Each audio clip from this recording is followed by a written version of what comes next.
one of the most unconventional films ever made. Stalker is quite slow and methodical, which can become a challenge, but lends itself to a rich, meditative, and enlightening experience that infinitely rewards patience. It is a welcome viewing for those in search of a highly philosophical and metaphysical piece of filmmaking, one that refuses to give easy answers in its somewhat ambiguous storytelling.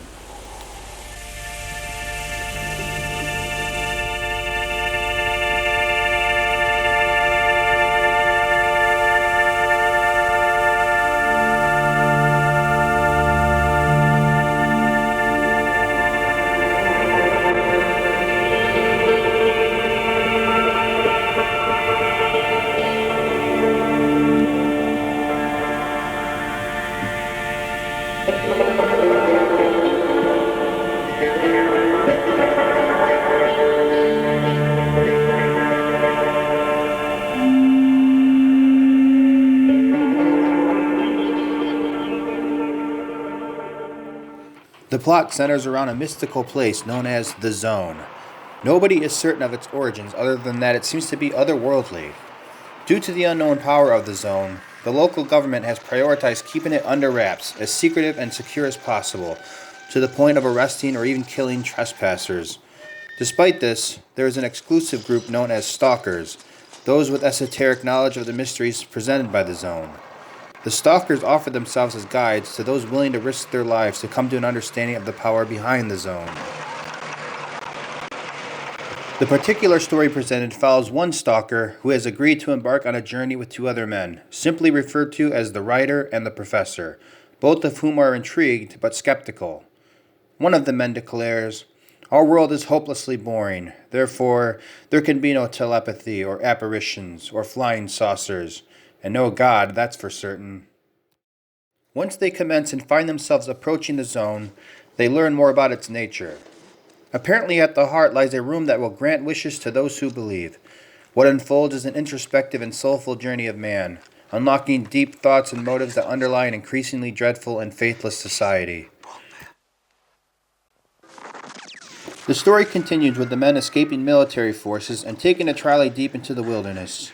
Although trusting at first, the two skeptics waver increasingly as the journey proceeds. Their faith is tested, and the three eventually are confronted with the dangers inherent to the Zone. Invisible traps and portals persist throughout, and the two skeptics must rely on the word of the Stalker to avoid the hazards. However, at one point, the writer becomes frustrated, takes initiative, and hastily routes himself toward the room. As he gets halfway there, he finds himself unable to proceed. What is it? Was the Stalker correct in his warning? He uncomfortably stops and heads back to the other two. Perhaps his intuition has revealed some truth to this invisible force. After a brutal day of meandering through the wasteland of the Zone, the three take a break. Lying down in the weeds, they take a physical respite but seize the opportunity for soul-searching and verbal reflection. Expressing their views on life, we see the futility and the hopelessness of the writer and the professor. Both, having seemingly empty motives, wonder if their pursuits will lead to any happiness. They yearn for something transcendent, but are unsure if they can grasp it, or whether or not they even should. Overhearing and realizing the weight of the situation, the Stalker finds himself deep in prayer. Let everything that's been planned come true. Let them believe. Further comprehending the disbelief and frustrations of the others, he continues, "Let them be helpless like children, because weakness is a great thing, and strength is nothing. When a man is just born, he is weak and flexible. When he dies, he is hard and insensitive. When a tree is growing, it's tender and pliant. But when it's dry and hard, it dies. Hardness and strength are death's companions. Pliancy and weakness are expressions of the freshness of being, because what has hardened will never win."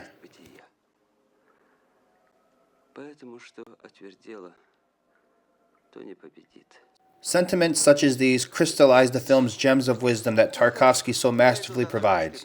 He tackles the complex study of faith and poses possible answers. The suggestion that perhaps we have become tainted as we age, that maybe we should be blessed to have a childlike faith that opens our hearts to a reality we have closed off, has a resonating truth. Still, we are left contemplating. Is the inability to accept a higher power a product of emotion, intellect, or both? Tarkovsky's film proceeds and gives us much more to examine as we put the pieces together and challenge ourselves to decipher this provoking question. В спорах рождается истина. Будь она проклята. As the story continues, we witness the writer and the professor's objections to the stalker's eager attempt to proclaim the good news of the room. This quite candidly mirrors the reality of an increasingly hostile and closed-minded world resisting the proselytizing of the gospel. Вяло. Вяло. Не умеете.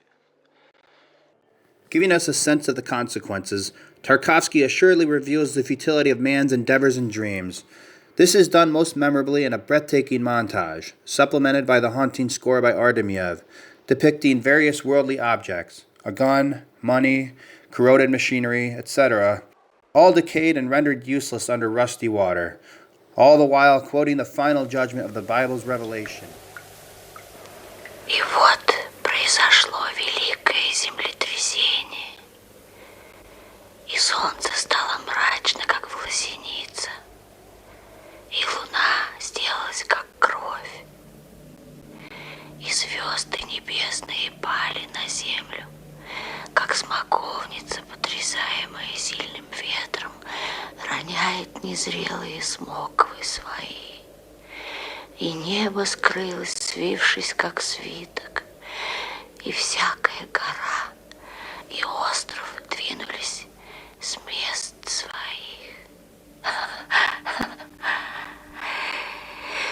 И цари земные, и вельможи, и богатые, и тысяченачальники, и сильные, и всякие свободные скрылись в пещеры и в ущелье гор, и говорят горам и камням: «Падите на нас и скройте нас от лица сидящего на престоле и от гнева Агнца, ибо пришел великий день гнева его, и кто сможет устоять?»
When the men finally reach their destination, they are forced to make a decision and either embrace or reject the power of the room.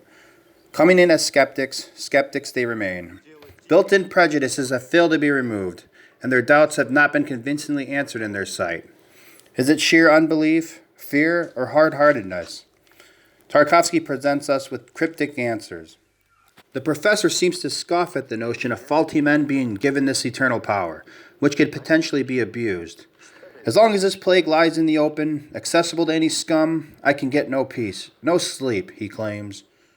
He threatens to destroy the room with a bomb, and the writer simultaneously accuses the stalker of having an ulterior motive to cruelly swindle money out of the desperate, but relents when the stalker explains in hysterics that the room provides the only source of hope to a fallen society, and that he is genuine in his evangelism.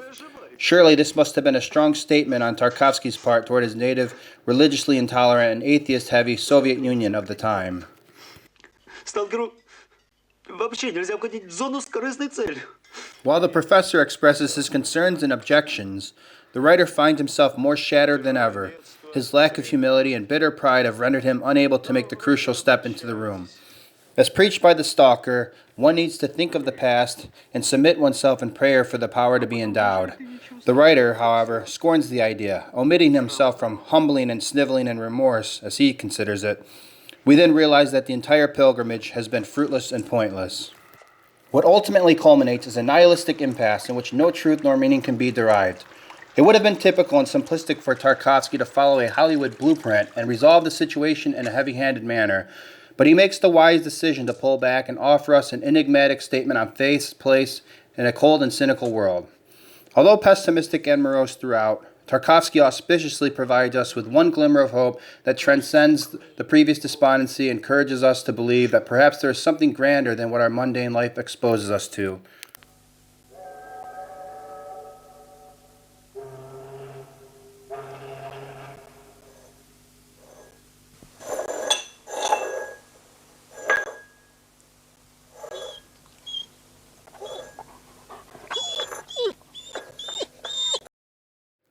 Upon analyzing the story arc, what Stalker does so well is illustrate a complex yet authentic view of skepticism and faith. Although best viewed as a religious allegory, the film capitalizes on its ambiguous approach by allowing each viewer to apply a unique meaning. As a personal way of viewing the film, I find the portrayal of the characters poignant in their response to the supernatural. The guide desperately attempts to convert the skeptics, hoping to shine a light on their spiritual blindness, but their hardness of heart clouds their views. The simplicity of the treasures provided by the room resembles that of the simplicity of the treasures provided through salvation by faith. What is it that could cause a man to reject his greatest wishes coming true? Could it be a torn and conflicted soul? In one scene, the writer ponders aloud, "My conscience wants vegetarianism to win over the world, and my subconscious is yearning for a piece of juicy meat. But what do I want?" По куску сочного мяса. А чего же хочу я? Bitterness, distrust, and incredulity roadblock the writer and the professor from embracing the supernatural. Throughout the journey, the men convince themselves that they don't even want or need the room. This pessimism is best revealed by the writer upon the prospect of the room granting him greater intelligence in his profession when he muses, "A man writes because he is tormented, because he doubts. He needs to constantly prove to himself and the others that he's worth something. And if I know for sure that I'm a genius, why write then? What the hell for?" Lines like these provide an insightful revelation into the unwilling and unable mind. That, in a nutshell, encapsulates the vision of Tarkovsky's brave and thoughtful Stalker. It's a bit of a trudge at times, but the powerful conclusion is sure to provoke thought and discussion, as Tarkovsky's parable of dying faith in a decaying society profoundly resonates.